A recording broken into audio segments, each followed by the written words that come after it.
Los indios cuentan una historia muy peculiar. Dicen que una misteriosa mujer, vestida con ropas azules, se les venía apareciendo desde hacía meses y les había anunciado la llegada de los predicadores españoles. El rey le pidió a la monja si sería tan gentil de convertirse en su consejera espiritual. Y la monja dijo que sí. El rey le escribió una primera carta a la que le sucedieron otras 299, así que lo que ocurre en ese momento es que le pide a la monja que haga de médium con su hijo y con su esposa. Y la monja, en esa correspondencia se ve como ella dice que desciende al purgatorio, que ha tenido conversaciones con el príncipe Baltasar Carlos y con su difunta esposa, y le cuenta los resultados de esas conversaciones al monarca. Durante los años 70, la administración Carter entrenó a un grupo de soldados en una base cercana a Washington D.C., en Fort Meade, donde les instruyeron como espías psíquicos los llamaban, para salirse fuera del cuerpo. La historia me impactó tanto que yo durante años busqué a Pellegrino Ernetti. Tenía que estar en algún rincón de Italia. Lo encontré, finalmente lo encontré. Él estaba escondido en el convento el monasterio benedictino de San Giorgio Maggiore. Le saqué el tema del cronovisor.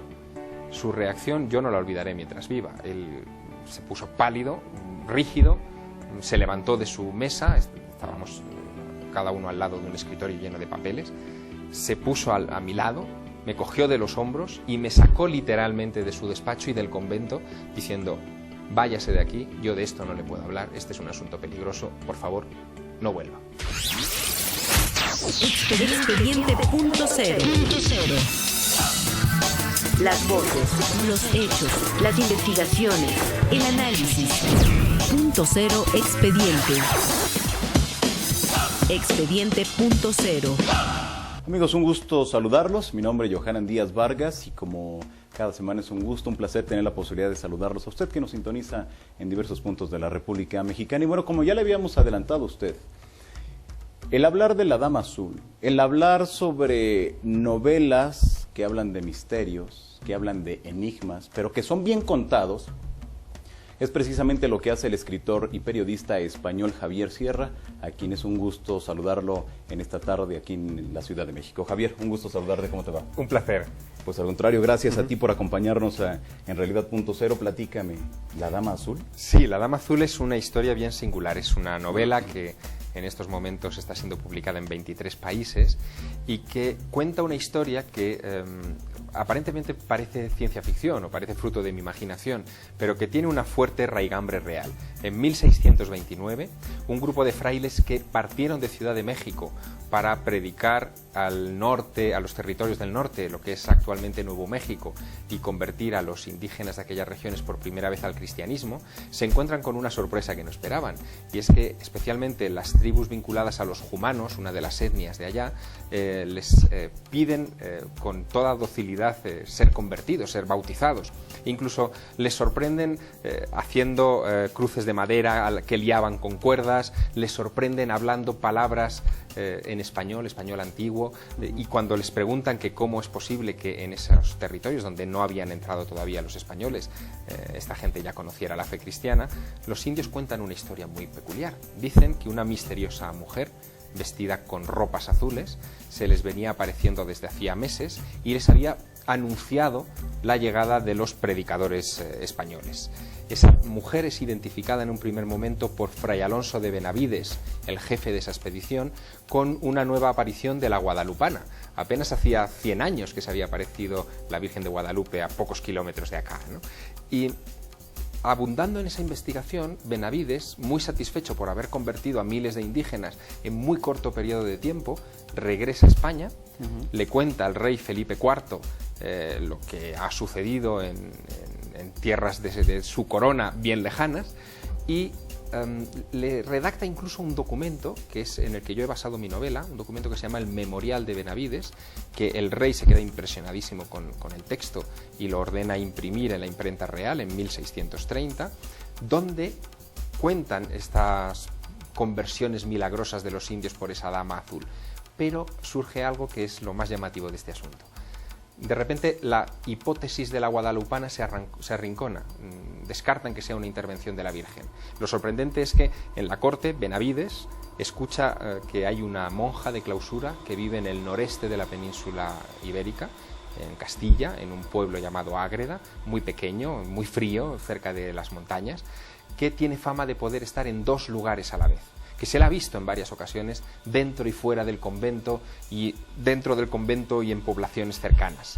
Así que Benavides corre a entrevistarla porque esa mujer viste hábitos azules, y tras estar 15 días hablando con ella, llega al convencimiento de que esa mujer, que no ha salido jamás de su convento físicamente, que ha vivido allí y morirá allí en 1665, es la que se ha aparecido en Nuevo México y que sabe más de Nuevo México que él mismo que ha estado predicando en esas tierras. Claro, para las personas que en este momento nos sintonizan, Javier, al momento de que nos planteas esta historia fantástica y extraordinaria, inmediatamente nos pueden pensar, ¿un milagro? ¿Son hechos paranormales, como algunas voces se han levantado en los últimos meses? ¿O cómo debemos de explicar este tipo de circunstancias? Bueno, yo dediqué mucho tiempo precisamente a tratar de responder esas preguntas. ¿Ante qué nos estábamos enfrentando? ¿Ante un prodigio sobrenatural? ¿Ante un hecho paranormal? Ante algo en lo que podemos ver, digamos, la intervención divina sin lugar a dudas. Y la verdad es que descubrí cosas muy curiosas. Fíjate, la Dama Azul no solamente cuenta la historia de Sor María Jesús de Ágreda, de esta monja, sino que también cuenta cómo en nuestros días hay herederos actuales de esos prodigios. Durante los años 70, y seguro que, Johanna, tú conoces esta historia, durante los años 70 la administración Carter entrenó a un grupo de soldados en una base cercana a Washington D.C., en Fort Meade, donde les instruyeron como espías psíquicos los llamaban, para salirse fuera del cuerpo. Les suministraron unos sonidos muy particulares que provocaban un estado alterado de conciencia, provocaban esas salidas astrales, vamos a llamarlas así, a voluntad. Se les daban unas coordenadas geográficas, generalmente siempre al otro lado del telón de acero, en la Unión Soviética, en la extinta Unión Soviética, para que espiaran y dieran esa información al Departamento de Defensa para que actuara en consecuencia. No es ciencia ficción, no es una película. En los años 90, durante la administración Clinton, se desclasificaron miles de documentos sobre esos espías psíquicos que yo consulté para mi novela. Y se hablaba de que Carter invirtió cerca de 20 millones de dólares americanos de aquel tiempo en ese proyecto. Lo que hacen esos soldados en los años 70 se parece un poco a lo que hace la Dama Azul. Es decir, están en 2 lugares a la vez. Su cuerpo está en la base militar, pero su alma está en Washington, alma, espíritu, no sé cómo llamarlo, está en Siberia o en cualquier otro lugar espiando o recabando información.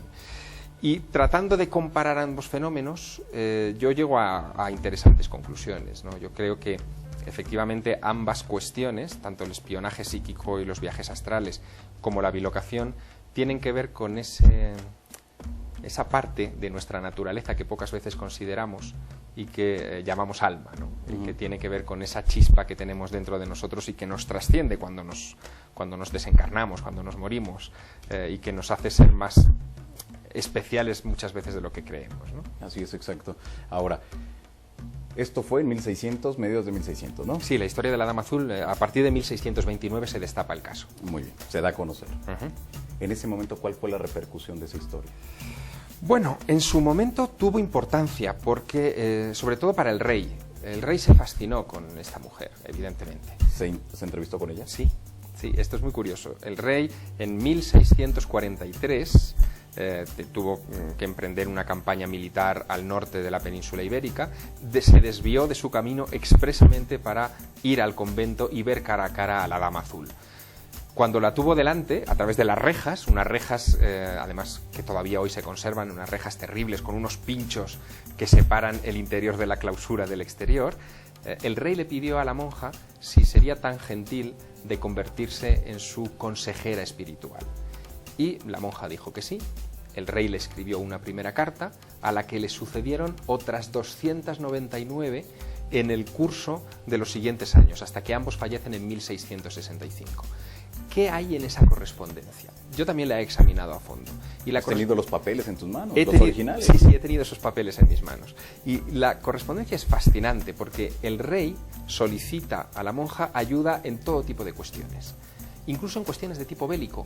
Como sabe que esta mujer puede estar en 2 lugares a la vez y viaja con la velocidad del pensamiento a donde ella quiere, le pide que le informe de qué está sucediendo con sus tropas, por ejemplo, destacadas en Centro Europa. Le pide incluso que espíe, no utiliza esa palabra, ¿no?, pero sí que averigüe qué está sucediendo en los palacios de los nobles de los que él no tiene una idea muy clara de su fidelidad, por ejemplo, ¿no?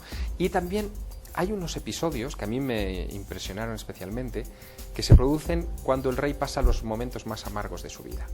El rey pierde a su esposa y al cabo de muy poco tiempo pierde a su hijo primogénito, que debía ser el heredero de la corona, el príncipe Baltasar Carlos. El príncipe Baltasar Carlos muere ya con 17 años. Imagínate el drama, no tiene otro hijo varón y en esa época, bueno, el sucesor tiene que ser varón, ¿no? Así que lo que ocurre en ese momento es que le pide a la monja que haga de medium con su hijo y con su esposa.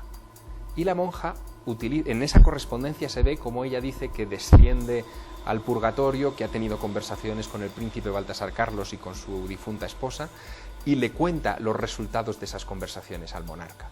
Es un personaje, como te digo, fascinante, que evidentemente cayó en las garras del Santo Oficio, de la Inquisición, que la entrevistó en 2 ocasiones, en 1635 y en 1650, pero esta monja era tan hábil, tan inteligente, que logró sortear incluso el inicio del proceso judicial. Claro, hay algo que me llama la atención de esto que acabas de mencionar, Javier, el asunto de en 1643, cuando se le pide que averigüe qué es lo que está pasando con las tropas en el campo de batalla, qué es lo que está sucediendo con el hijo, la esposa que ya habían muerto, y seguramente hay muchos otros temas así interesantes. Y nos has mencionado también lo de Cárter. O sea, es un paralelismo muy importante en el sentido de que siempre a lo largo de la historia, para las personas que nos sintonizan en este momento, Javier, como siempre son utilizados esos temas considerados de las otras realidades precisamente para saber qué es lo que está haciendo la otra persona, qué es lo que está haciendo aquel país o cualquier otro ejército, ¿no? Hombre, fíjate que cuando yo trabajé para la documentación del libro, encontré al oficial de inteligencia que coordinó las operaciones de entrenamiento de esos espías psíquicos. Se llama Skip Atwater. Hoy en día trabaja en una organización en el estado de Virginia que se llama el Instituto Monroe. El Instituto Monroe se funda en los principios de los 60 por un ingeniero de sonido llamado Robert Monroe. Este hombre tuvo en aquel tiempo muchas de estas experiencias de viaje astral o de salida fuera del cuerpo, ¿no? Pero él creía que eso debía ser una enfermedad mortal. O sea, cada vez que se tumbaba a echarse la siesta, veía cómo se salía de sí mismo y se veía desde fuera. Pensó que tenía un tumor cerebral o algo mucho peor. Como era una persona con recursos económicos, pudo pasearse por los principales médicos y psiquiatras norteamericanos de aquel tiempo, buscando una receta para aplacar esa enfermedad, esa dolencia. Ninguno le encontró solución, así que decidió autoobservarse y poner remedio a este asunto. Cuando lo hizo, se dio cuenta de que cada vez que se salía del cuerpo o que tenía esa impresión, escuchaba como unos zumbidos, como unos sonidos peculiares.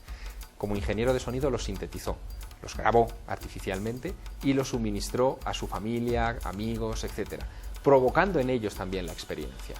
Así que patentó el sonido y al cabo de un tiempo fue el ejército de los Estados Unidos el que descubrió este asunto y lo contrató, compró o le alquiló la patente para utilizarla con sus soldados.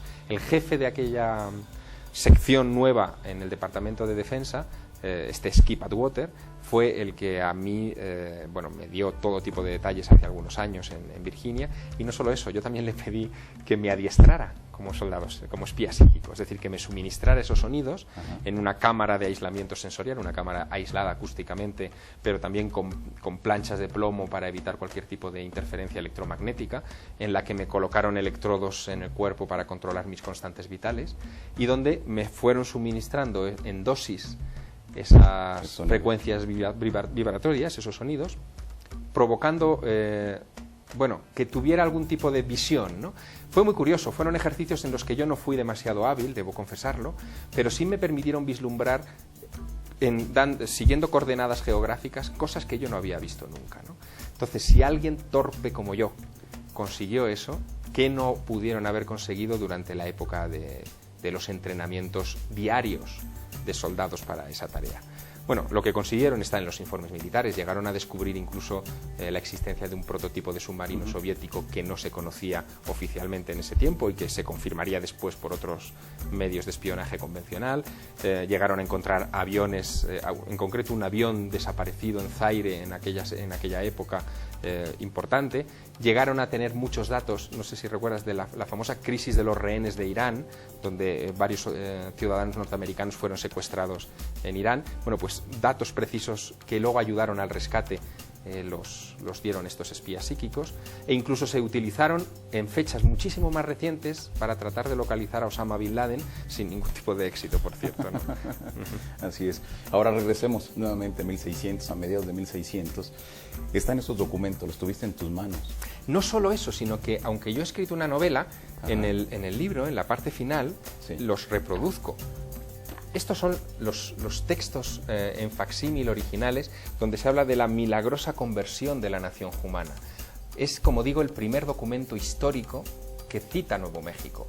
Fíjate si será importante que hace escasas fechas, el pasado mes de diciembre, el gobernador de Nuevo México, al que tú conocerás bien por otros asuntos, Bill Richardson, así es, decidió firmar un acuerdo de hermanamiento entre el Estado de Nuevo México al completo y la villa soriana española de Ágreda, de donde es la Dama Azul, inspirado precisamente por las bilocaciones de la Dama Azul. Yo estuve en aquel acto, vi cómo Bill Richardson estampaba su firma en ese documento y cómo se rubricaba el primer hermanamiento de este tipo que se da en la historia, inspirado en un hecho sobrenatural.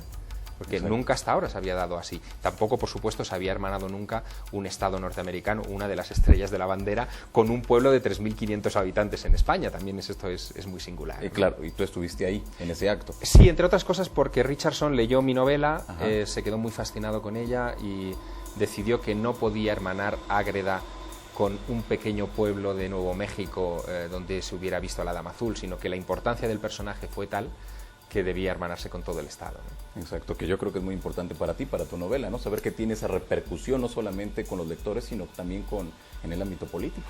Bueno, a mí no deja de sorprenderme cada vez que recuerdo el episodio, el escuchar hablar a una serie de políticos. Allí estaba el secretario de Cultura del Estado de Nuevo México, por supuesto el gobernador de Nuevo México, también estaba varios agregados de la Embajada de España, en fin, había una representación diplomática.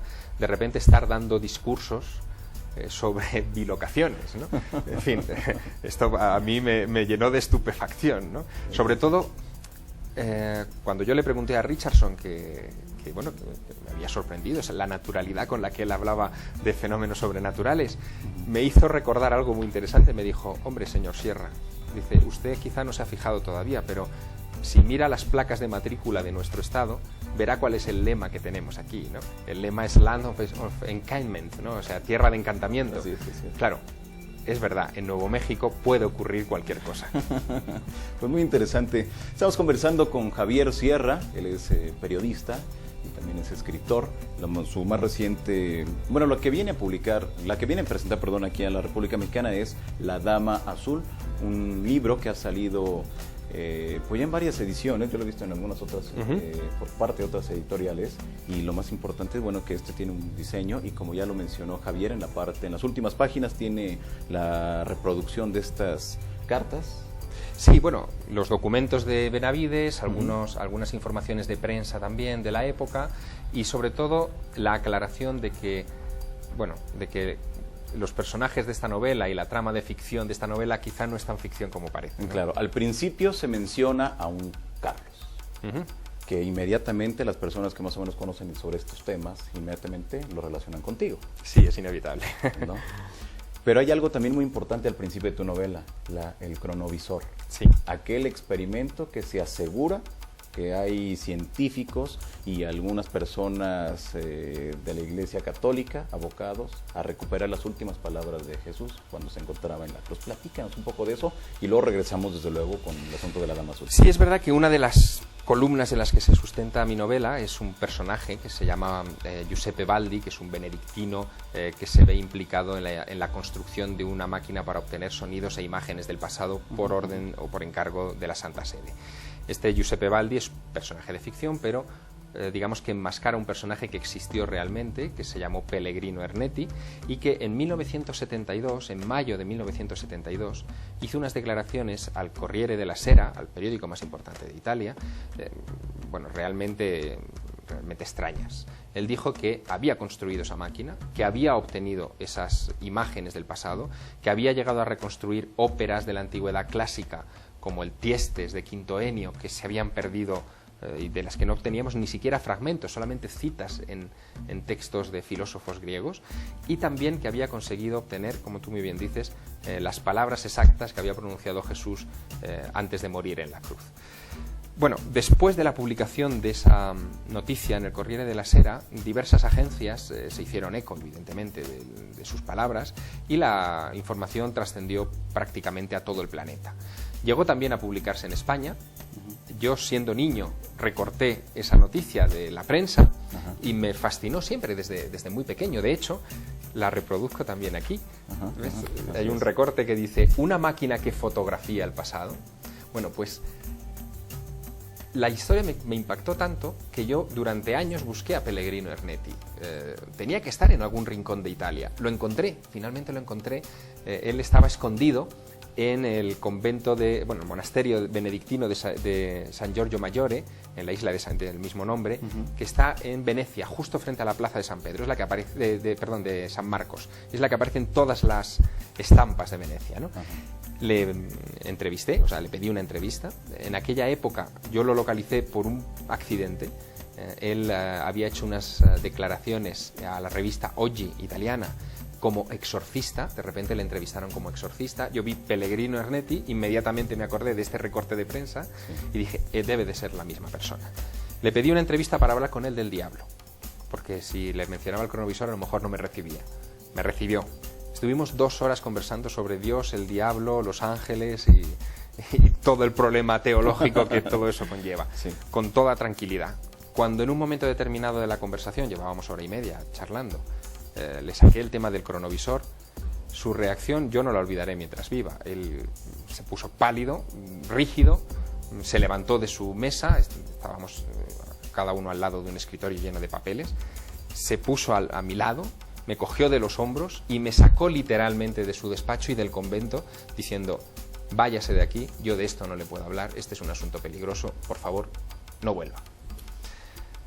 Yo me quedé tan impactado que, sobre todo después de haberle oído hablar de Dios y el diablo, yo pensando que esos eran los temas más importantes de los que podría hablar un sacerdote, pero no, aquel tenía algo más, que era este cronovisor, algo que lo aterrorizaba, que decidí seguir investigando en la medida de mis posibilidades en torno a este asunto. No averigüé mucho porque el asunto del cronovisor es como muy hermético, muy críptico, pero lo poco que averigüé me sirvió para, digamos, construir una de las tramas también de esta novela. Claro, pero es cierto, ¿realmente hubo personas abocadas a la investigación sobre este asunto del cronovisor? ¿O sí, es como tú sabes bien, Javier, muchas veces se lanza como que noticias fantásticas para ver quién lo pesca o para desinformar sobre algo que vayan detrás de algún tema en específico? Bueno, como tus espectadores son espectadores especializados y ya han oído hablar de muchos de estos fenómenos antes, yo te diré cuál es la conclusión a la que yo he llegado respecto a este asunto del cronovisor. En realidad, los primeros experimentos sobre el cronovisor se realizan en Milán, en el Milán de los años 50, en la Universidad de Milán, y en concreto por 2 profesores que estaban muy asociados al inicio de la investigación del fenómeno de las psicofonías. Es decir, el cronovisor en realidad era una especie de máquina que captaba psicofonías, más que una máquina en sentido estricto del término que obtenía imágenes y sonidos del pasado, más que una máquina del tiempo. Está en ese ambiente. ¿Cómo llegan 2 profesores de la Universidad de Milán, prestigiosos, serios, responsables, a implicarse en tratar de captar esos sonidos del más allá? Bueno, hay una explicación sociológica maravillosa y que nos da una importante lección histórica. En Italia, desde finales del siglo XIX y durante todos los primeros 20 años del siglo XX, hay una auténtica pasión por el mundo de la radio gracias a Marconi. Marconi inventa la radio. Pero Marconi no solamente inventa la radio. Marconi trata de comunicarse con seres extraterrestres. Él está convencido de que puede captar trenes de ondas venidos de Marte o del espacio profundo, y también está convencido de que puede comunicarse con esa cosa que en ese momento es tan mágica, tan extraña, tan poco conocida como las ondas hertzianas. También puede comunicarse con los muertos. Genera tal pasión en la sociedad italiana y en la sociedad científica italiana que hay muchos que persiguen ese objetivo. Y esa pasión termina golpeando al Vaticano, que quiere también tomar parte de este asunto y quiere saber de primera mano qué se puede hacer ahí.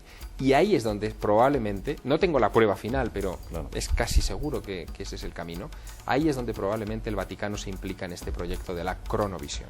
Claro, desde luego, para el mundo de habla hispana, el saber o tener conocimiento del cronovisor se le debe a Javier Sierra. ¿Por qué? Porque ha publicado algunos artículos sobre esta temática y has dado a conocer precisamente este asunto de la cronovisión. Pero ¿hay algo real, hay algo tangible que diga efectivamente el Vaticano estuvo investigando esto o son meras suposiciones? No, el Vaticano estuvo investigándolo con toda seguridad.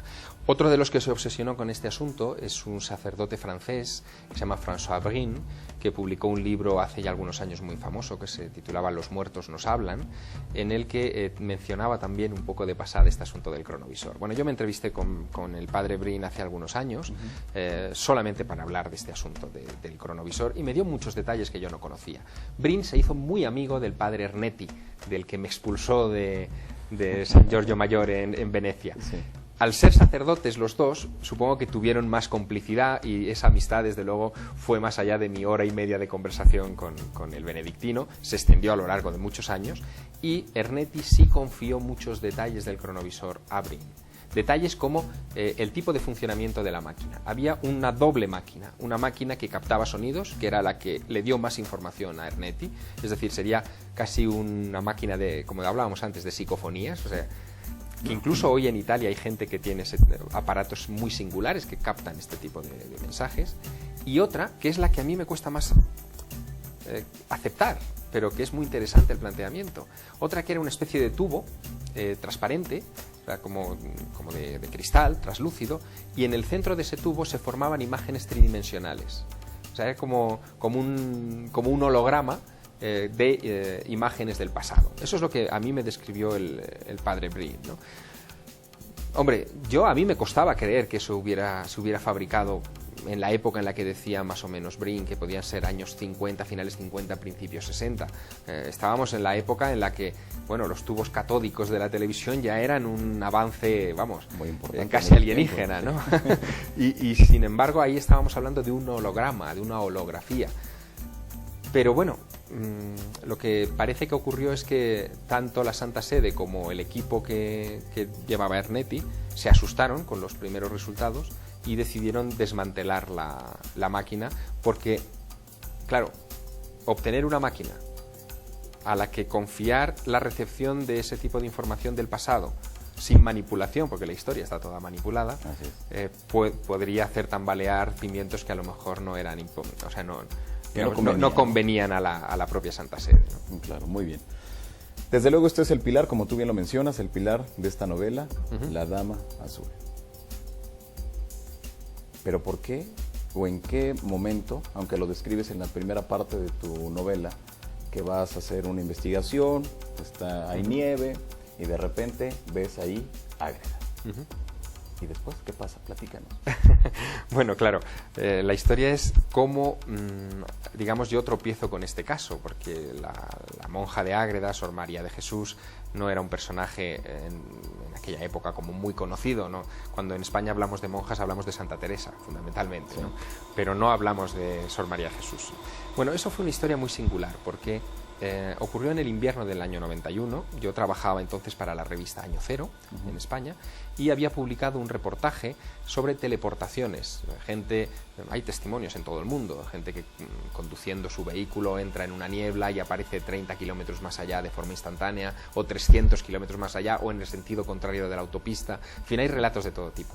Yo recogí varios de esos relatos de primera mano y le pedí, a Enrique de Vicente, el director de la revista, que me pasara alguna documentación histórica. Revisando papeles, descubrí una referencia de una antigua revista mexicana en la que se mencionaba a una tal Sor María Jesús de Ágreda, que había estado 500 veces en América sin haber abandonado nunca su convento. Bueno, yo cité aquel caso al final del reportaje, sin más conocimiento de causa. No existía Google ni Wikipedia, no podía consultar en prácticamente ningún lado. Simplemente lo cité. Al cabo de una semana, investigando para otro reportaje en el norte de la península ibérica, en el norte de España, me sorprendió una nevada tremenda en la Sierra de Cameros, y tratando de escapar de esa nevada, llegué a un pueblo que se llamaba Ágreda, justo como el apellido de la monja. O no era el apellido, que es lo que yo me planteé, a lo mejor era un gentilicio, o sea, Sor María Jesús de Ágreda estaba indicando que esa mujer era de allí. Entré en el pueblo en busca de información, con 9 grados bajo cero un domingo por la mañana no había nadie en la calle, quise irme del pueblo, pero con tal mala fortuna que tomé una carretera errónea que iba a dar a un convento con una estatua grande delante que decía a la Madre Ágreda. Bueno, yo tenía la mosca detrás de la oreja, como decimos en España, ¿no? Sí. Llamé a las puertas del convento, al torno, pregunté si allí conocían a esta tal Sor María de Jesús, y me dijeron que efectivamente, que la conocían, que había sido la fundadora de aquel convento. Les pregunté por la bilocación, bueno, por estos viajes a América. Me dijeron que por supuesto, que allí tenían la documentación a mi disposición, que me la mostraban.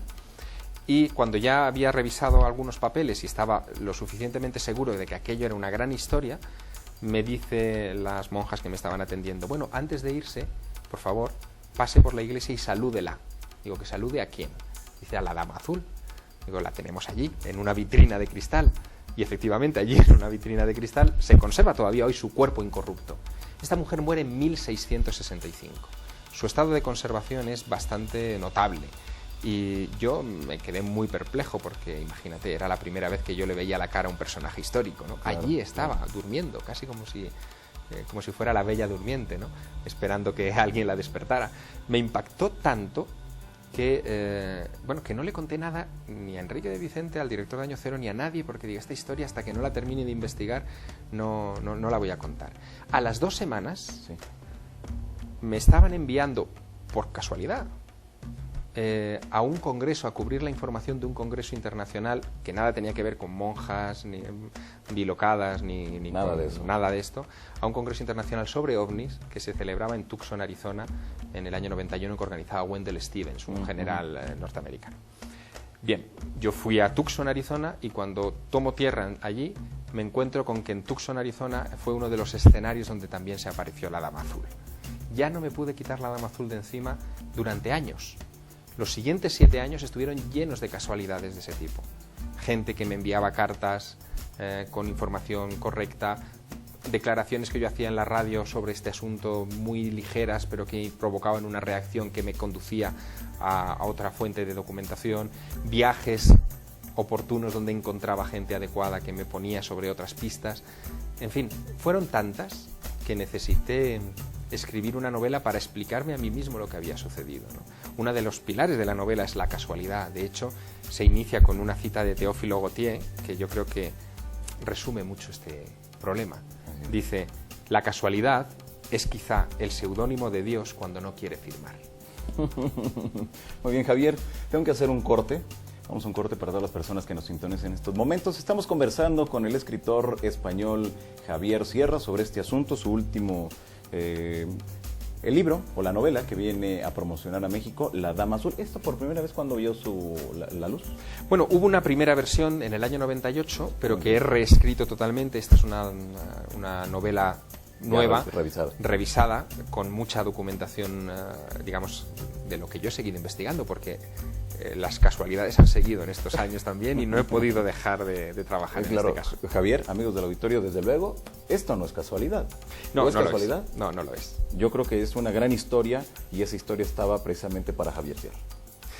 Bueno, probablemente, si no hubiera sido yo, hubiera sido algún otro despistado que hubiera tocado con este asunto, pero que era una historia que necesitaba ser contada y necesitaba que diera la vuelta al mundo y necesitaba que estuviera ahora en México.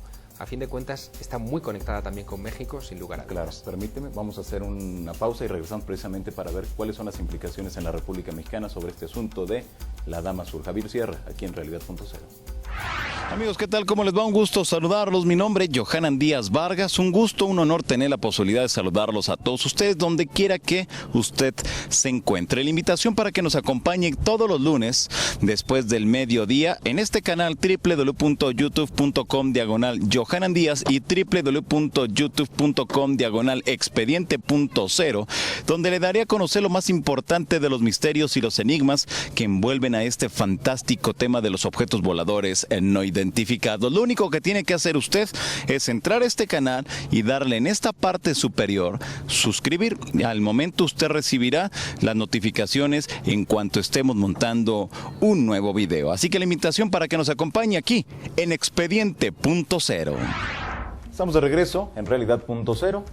Estamos conversando con el escritor español Javier Sierra, quien es autor del libro La Dama Azul, una novela histórica, ¿podemos considerarlo, Javier?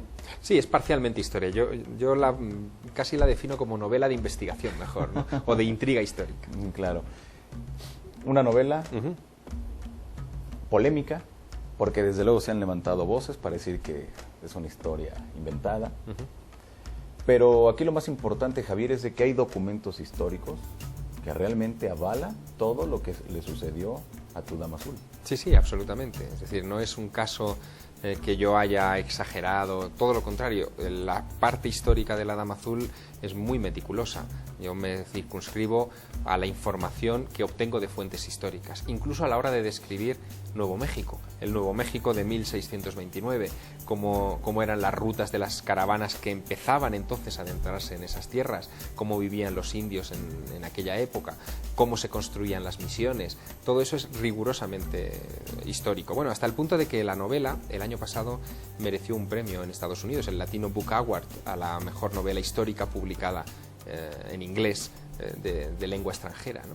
Así que, bueno, yo creo que eso también es una garantía. Exacto. Antes de irnos al corte, Javier, mencionábamos acerca de esas casualidades, pero ¿realmente la Dama Azul es producto de una casualidad o es producto de fuerzas superiores, fuerzas a la mejor místicas, paranormales a lo mejor, que te pusieron en el lugar, en el camino y en el instante preciso para que tú le dieras, pusieras una pluma y empezaras a escribir esta novela? Bueno, a fecha de hoy me lo sigo preguntando. Es decir, ¿qué es lo que ocurrió? O sea, ¿qué circunstancias tuvieron que darse para que yo me pusiera tras la pista de este caso? Y al final, la única conclusión a la que puedo llegar es que el culpable de todo soy yo, ¿no? Es decir, que fui yo el que me metí en la boca del lobo, quizá citando a la monja de Ágreda, a la Dama Azul, en aquel artículo de una manera poco rigurosa, ¿no? Simplemente la cité sin querer averiguar más de ella y al final fue ella la que me obligó a conocer su biografía de cabo a rabo, ¿no? Sí. Bueno, estas cosas a veces pasan. No me ha sucedido con ninguno de mis otros libros, es decir, de todos los libros, de las novelas que tengo publicadas y de los libros de investigación, en ninguno ha habido tanta implicación personal como en este, porque de alguna manera la manera en la que yo llegué a Ágreda, me impliqué en la investigación de las bilocaciones de esta monja, viajé a América en varias ocasiones para seguirle la pista, traté incluso de encontrar los cálices que ella había repartido o decían que había repartido entre los indígenas y me dediqué a hacer incluso moldes de todas las marcas de joyero de los cálices del sur de los Estados Unidos sin encontrar ninguno de Castilla. Bueno, pues la manera en la que yo me impliqué con todo esto al final la han convertido en una novela muy importante para mí, ¿no? Pasión. ¿Qué más le pusiste a esta novela? Pues mira, por un lado pasión, es verdad, y por el otro lado, en un momento determinado decidí que era mejor dejarme llevar por los acontecimientos que intentar racionalizarlos. En el momento en que tú querías racionalizar todo ese esquema, de repente se esfumaba, se venía abajo. Cuando decías, no, me voy a dejar llevar, a ver a dónde voy a parar con esta historia, ahí empezaban a sucederse cosas. Por ejemplo, la última investigación, porque sigo trabajando con el caso, que estoy realizando, tiene que ver con algo muy curioso. Si bien no encontré la prueba física de que la monja de Ágreda había dejado objetos en Nuevo México, en esas bilocaciones, de repente me he tropezado con otra prueba circunstancial muy interesante. Esta mujer le gustaba bordar, cosía, y cosió varios tejidos que se conservan en el convento de Ágreda que yo he visto recientemente. Uno de esos tejidos es una manta en la que aparecen pájaros y flores bordados que no existen en España. que son más propios de latitudes americanas. Pero sobre todo hay unas casullas, unos vestidos de sacerdote, que se conservan en el convento, en el museo, en el pequeño museo que tiene el convento en Ágreda, en Soria, que muestran unas figuras romboidales, como en escalera, que son exactas a las que los indios navajos siguen hoy tejiendo en sus mantas, de las que venden a los turistas cuando uno visita Nuevo México o Arizona, y que tejen desde antes de la llegada de los españoles. Así que ahí hay una pregunta interesante, ¿no? Porque ¿de dónde sacó ella la información para esos motivos? Esta mujer escribió un libro inédito, no está publicado en España todavía, se ha publicado una traducción al inglés en los Estados Unidos recientemente, que se llama El Tratado de la Redondez de la Tierra. Se encuentra en la Biblioteca Nacional, en la sección de manuscritos de la Biblioteca Nacional de Madrid.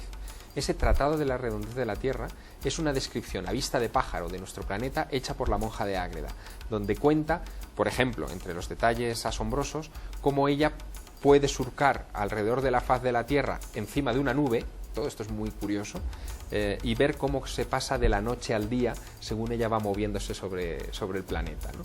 Descripciones curiosísimas, atípicas en una monja del siglo XVII, en un momento en el que no existía ninguna referencia visual ni gráfica para hablar en esos términos, pero está ahí su escrito. Muy interesante.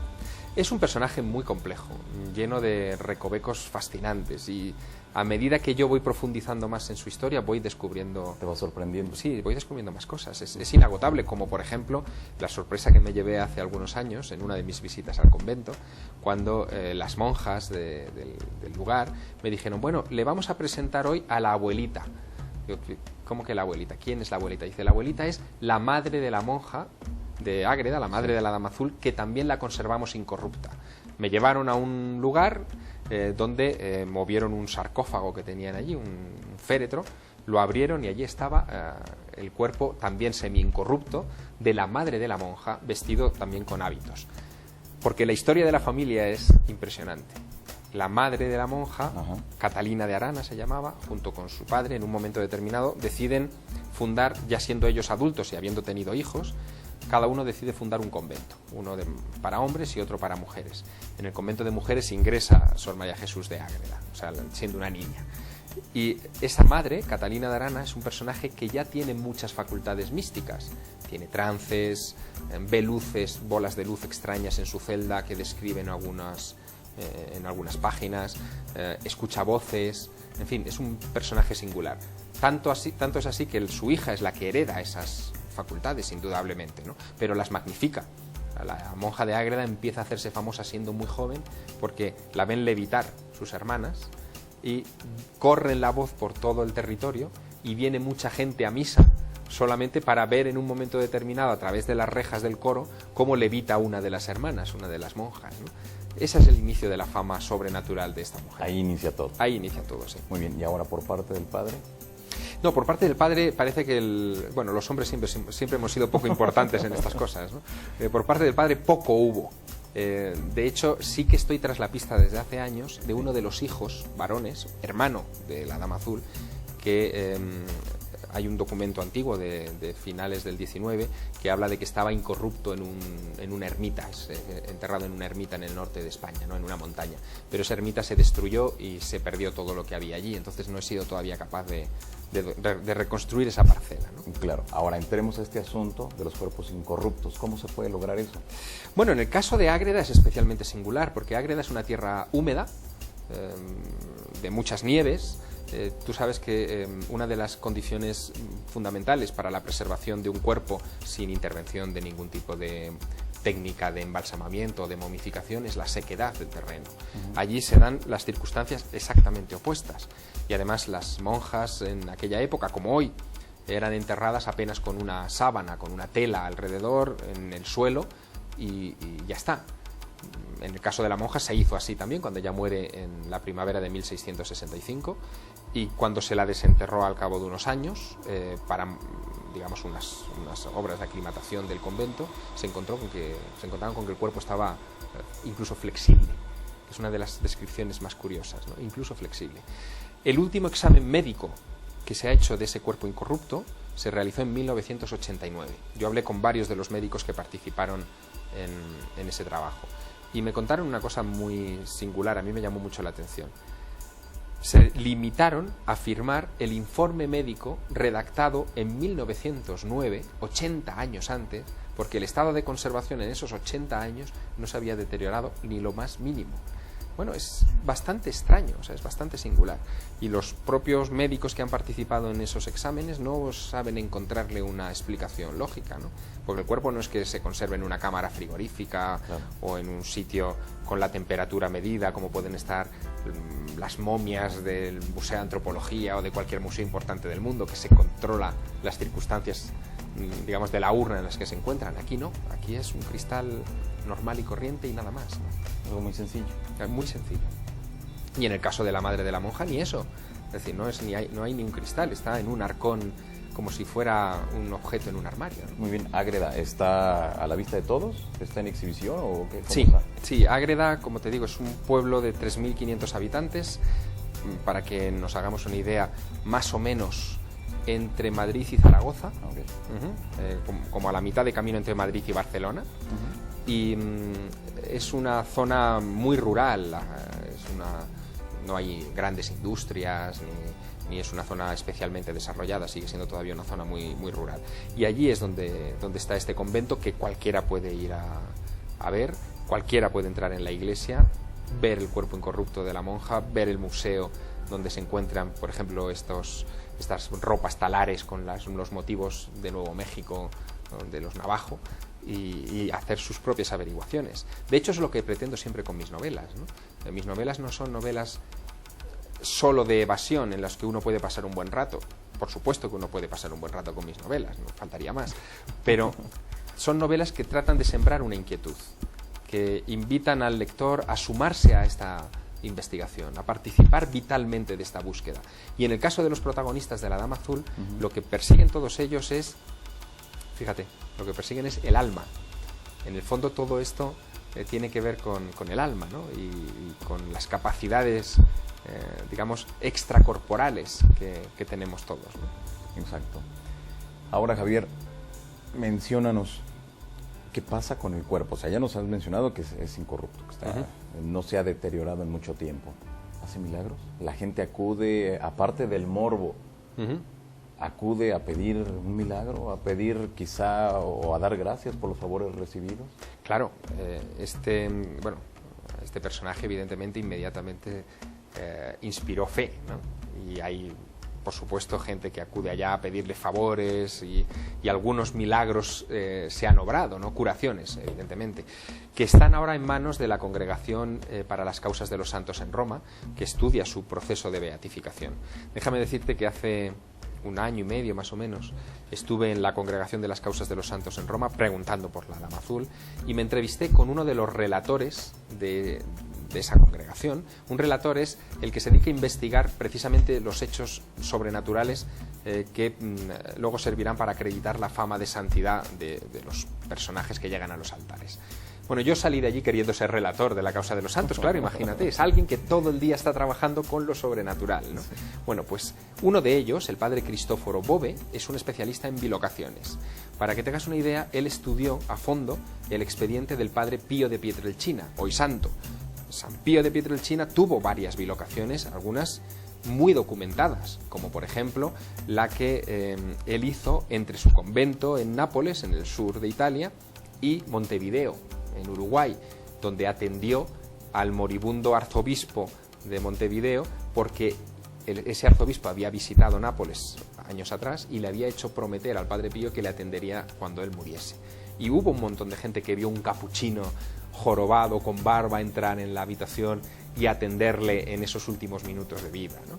Bueno, en fin, el caso es muy, muy complejo y lo estudió mucho Cristoforo Bove. Y yo le pregunté al padre Bove por qué en el siglo XVII, en la época de la monja de Ágreda, de la Dama Azul, se produjeron tantos casos de bilocación. Porque el caso del padre Pío, que es del siglo XX, es muy atípico, no hay apenas casos contemporáneos de bilocación. Y me dijo una cosa muy curiosa. Me dijo que efectivamente que tenía razón, que en el siglo XVII se concentraron el mayor número de incidentes de este tipo. Por ejemplo, ahí está San Martín de Porres, ¿no? Que en Perú tenía también este tipo de experiencias. Y me decía que justo en esos años del XVII los conventos de clausura católicos vivieron su periodo de mayor rigidez, fueron más estrictos que nunca antes. Fueron los tiempos en los que las rejas se hicieron más hoscas que nunca y se colocaron esos pinchos hacia afuera para que nadie se acercase a las monjas. Las ventanas que daban al exterior de los conventos se empequeñecieron para dejarlas casi como si fueran troneras de castillos, ¿no? O sea, que casi no pudieran ni asomarse. Las mujeres que había allí dentro vivían emparedadas en vida, no salían para nada. Entonces me explicaba Bove que quizá esas clausuras tan férreas provocaron en algunas personas con digamos, predisposición a ello, la necesidad de huir de allí, de escapar. Y como no podían escapar en cuerpo, lo hacían en espíritu, y eso explicaría las bilocaciones. Pero él no podía explicarse, en el caso de la Dama Azul, algo que no está en casi ningún caso de bilocación. Se cuentan con los dedos de la mano los que son similares. Y es que la Madre Ágreda fue no solamente vista en América por los indios, fue tocada por los indios, repartió objetos físicos a los indios. Es decir, no se trata de una mera proyección, de un fantasma, de algo que es etéreo mientras el cuerpo está en estado de trance en el lugar original, sino de una auténtica desdoblación, ¿no? de un desdoblamiento completo. Y eso, como te digo, es, si cabe, todavía más difícil de entender. Y aún más que ella tuviera conciencia de haber estado también en Nuevo México. Claro. Es decir, su mente se desdoblaba. Bueno, sobre eso la Inquisición le preguntó mucho. Y ella decía que, quizá para exonerarse, para no implicarse demasiado, que la única explicación que encontraba a su desdoblamiento físico en América es que un ángel tomara su figura, se apareciera a los indios, hiciera el trabajo y después se lo contara a la monja en el convento, pero que ni siquiera ella podía dar crédito de eso. Claro, desde luego, pero hay que recordar que en aquellos tiempos, si ella aseguraba y mencionaba todo lo que hacía, inmediatamente iba a tener serios problemas. Bueno, la Inquisición la entrevistó en dos ocasiones, en 1635 y en 1650, y de ambas situaciones se zafó, o sea, no llegaron a condenarla nunca. Déjame decirte también que una de las cosas más interesantes de este caso es el efecto que causó en el acervo legendario del suroeste de los Estados Unidos, ¿no? Tan cerca de nosotros ahora. O sea, en ese acervo legendario se conservan en todas las tradiciones de indios Hopi, Navajo, en fin, Apache, en todas se habla de la Dama Azul, todos hablan de ella, con mayor o menor afecto, porque incluso, por ejemplo, en San Antonio, en Texas, se cuenta la historia de que a la Dama Azul la abatieron los indios a flechas, pero ella se volvía a levantar y al final terminó por rendirles, ¿no? Se habla también de que como 60 años después de las apariciones de la Dama Azul, otros misioneros entraron desde Texas, desde el Golfo de Texas, hacia el interior de los Estados Unidos, y se encontraron con que muchas de las tribus de aquella zona estaban obsesionadas por comprarles mantos azules de este color, del color de los sofás, a los misioneros, precisamente por el recuerdo de la Dama Azul, porque ellos querían enterrar a sus difuntos con sudarios azules como los que sus abuelos recordaban haber visto sobre la cabeza de la Dama Azul. En Texas, la flor oficial del estado de Texas es el bonete azul, y está entroncado con las apariciones de la Dama Azul.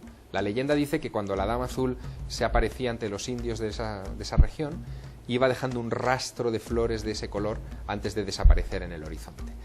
Es decir, hay muchas pistas, digamos, antropológicas, etnográficas, en el suroeste de los Estados Unidos vinculadas a la presencia de la Dama Azul.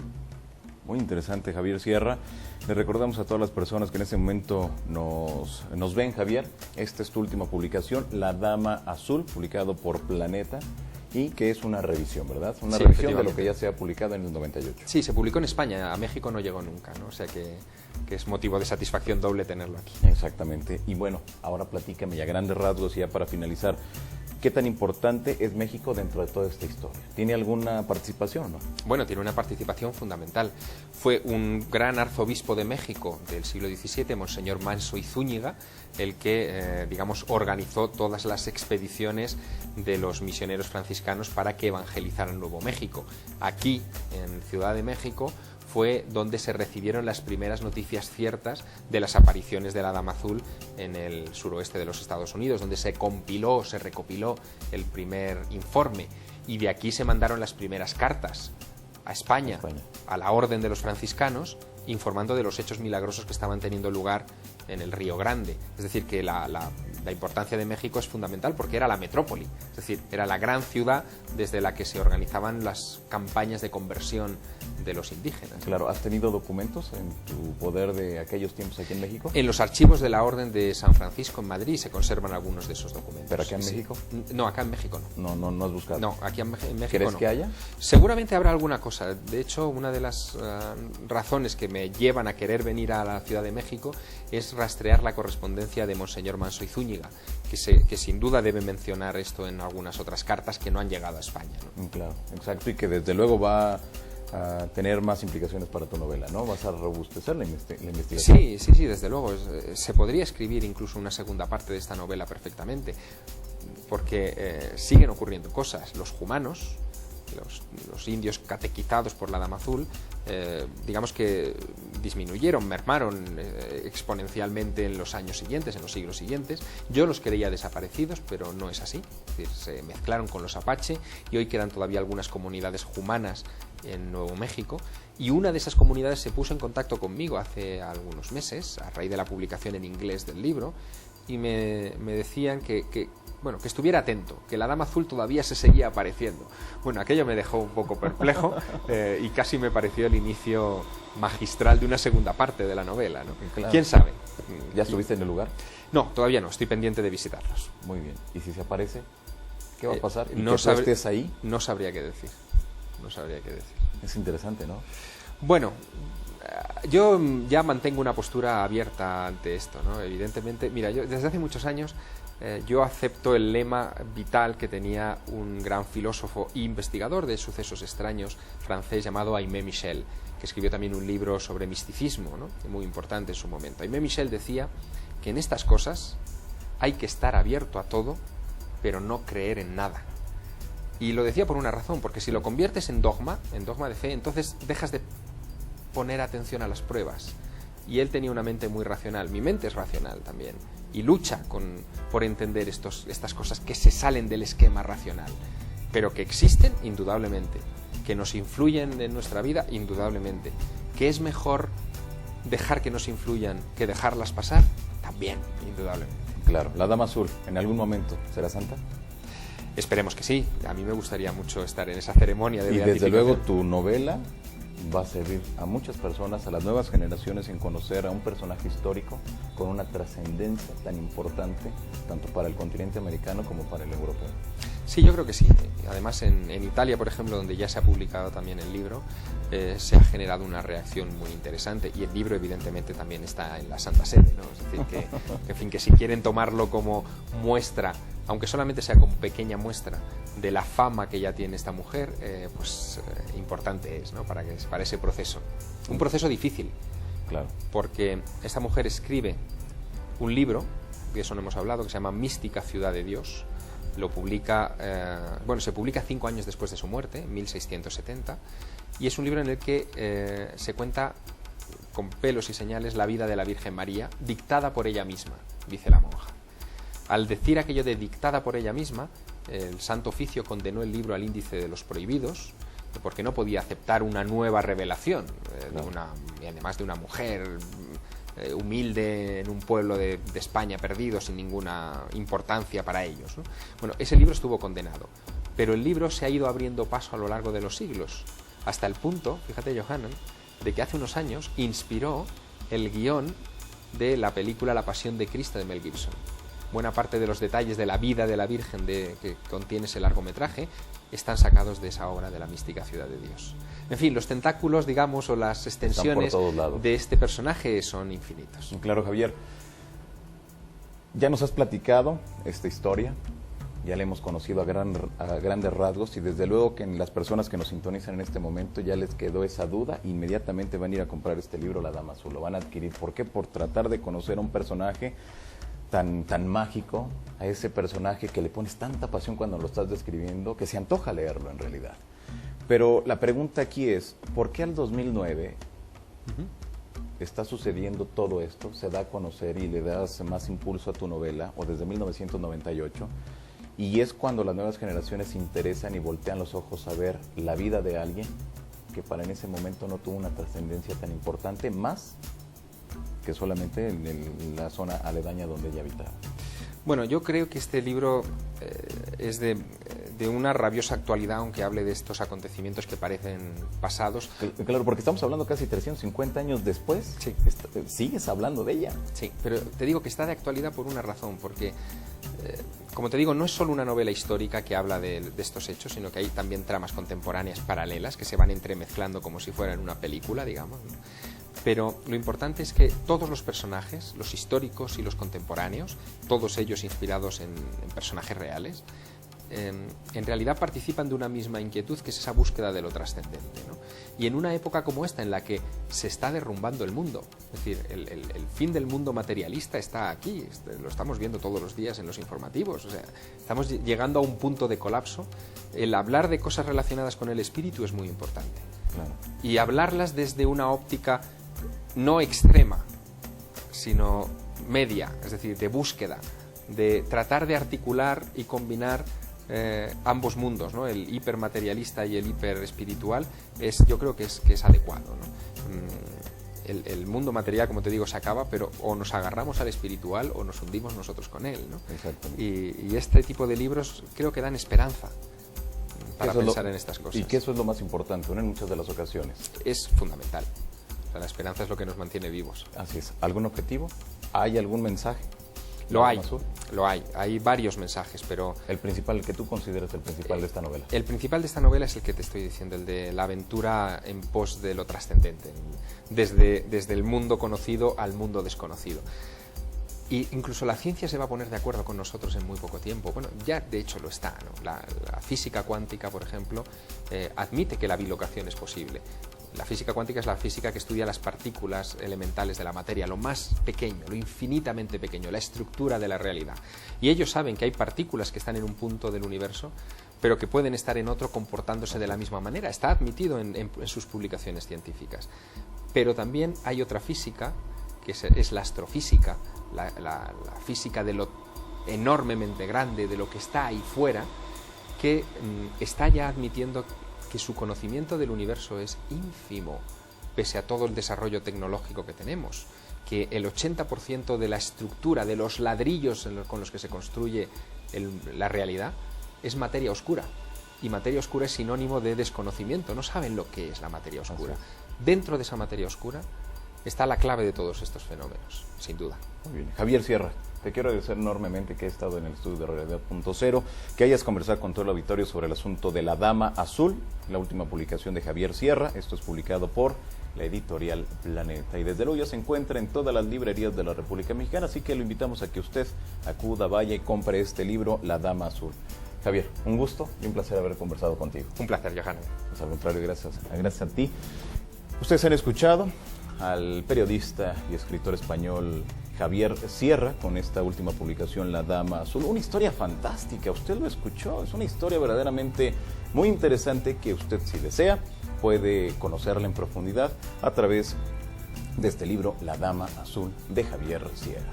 Mi nombre, Johanan Díaz Vargas, y los esperamos aquí entonces la próxima semana. Hasta entonces. Aquí lo escuchaste. Aquí lo escuchaste. Punto cero.